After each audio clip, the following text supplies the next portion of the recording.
Class 8वीं का जो जियोग्राफी है बिहार बोर्ड पे आधारित, ठीक, जिसमें आज हम कृषि के अंतर्गत प्रश्न उत्तरी हल करने वाले हैं। यानी कृषि से संबंधित हम लोग तो पहले से भी ज्ञात है, जानते हैं कि कृषि यानी खेती बाड़ी क्या होता है, और साथ साथ उसी से संबंधित जो प्रश्न उत्तर होंगे उसको जानेंगे, है ना। तो कोई ऐसा नया चीज इसमें है नहीं, ठीक। यहाँ जो दिया गया है पहला प्रश्न है, निम्नलिखित प्रश्नों के उत्तर दीजिए।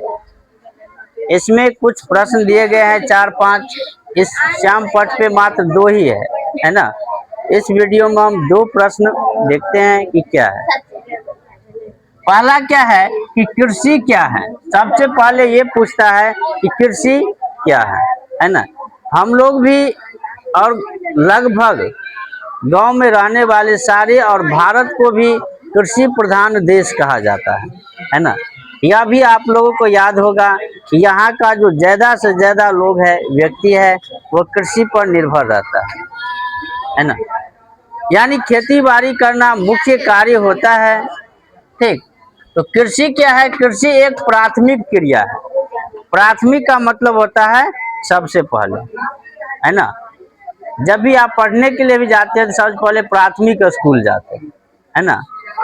यानी कि पहले जो आपको कार्य है, तो ये कृषि जो होता है ये प्राथमिक कार्य है, सबसे पहला कार्य है ना। अगर आपके पास कोई कार्य नहीं है तो सबसे पहले क्रिया कार्य ये है ना, कि जिसमें होता क्या है कि फसलों, फलों, सब्जियों, फूलों, यानी कि इसका अर्थ ये हुआ कि जो भी हम लोग खेती से उगाते हैं, है ना, चाहे फसल हो या फल, सब्जी या फूल हो, इस सब को उगाना, और साथ ही साथ जो पशुधन होता है यानी पशुपालन करना, है ना।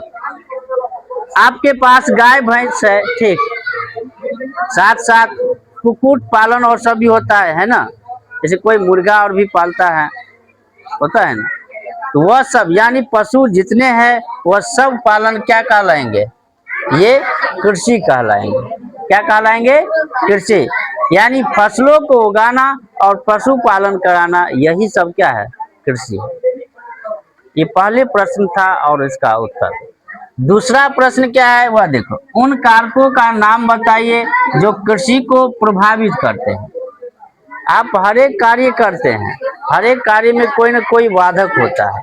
बाधक का मतलब होता है कि आपको रोकता है ना, आपको प्रभाव करता है कि आपको ये नहीं करना है, ये काम को करना है ना।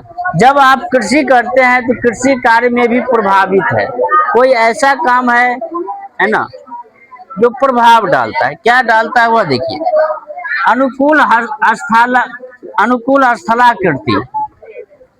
आप जो जहाँ कृषि कर रहे हैं वहाँ पे वातावरण के अनुसार जलवायु जो है सही होना चाहिए, मिट्टी के अनुसार मिट्टी भी सही होना चाहिए, है ना। आप ये जानते होंगे कि आप हर एक फसल को हर एक क्षेत्र में नहीं उगा सकते, है ना। क्यों नहीं उगा सकते हैं? क्योंकि जलवायु और मृदा जो है अलग अलग होती है ना।